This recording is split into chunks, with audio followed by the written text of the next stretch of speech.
Hi, I'm Dr. Barb Reed, and I want to share what got me into chiropractic in the first place.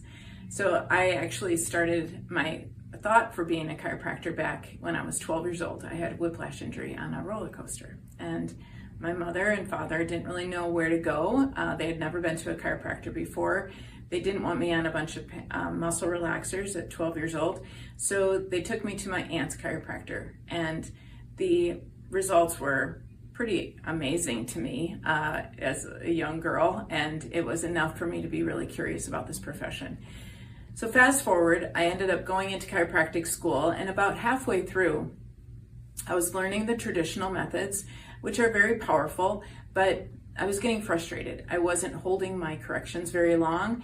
I felt like I could go back in a couple hours, maybe even a day or two, and I'd need to get that same spot adjusted again. But I was far enough along in school and frankly deep enough in debt that I didn't know what I was going to do. I didn't want to stop school, but I wasn't that excited about it.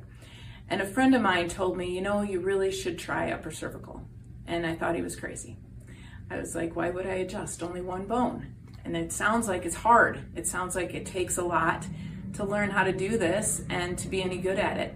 And he said, let me just give you an adjustment, experience an upper cervical adjustment, and then you can decide. Well, that first adjustment was profound. The area in my back, in the middle of my shoulders that always needed to be adjusted, as I was walking to the parking lot after that first adjustment, I felt it release, and it felt great, and it stayed in place, and I was amazed. So I started learning that technique, and it was with an instrument. It wasn't with your hands.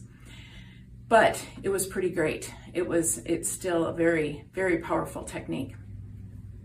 When I graduated from school, though, I knew I didn't know how to start a practice. I knew I didn't know anything about running a chiropractic business, and I wanted experience with that before I did my own.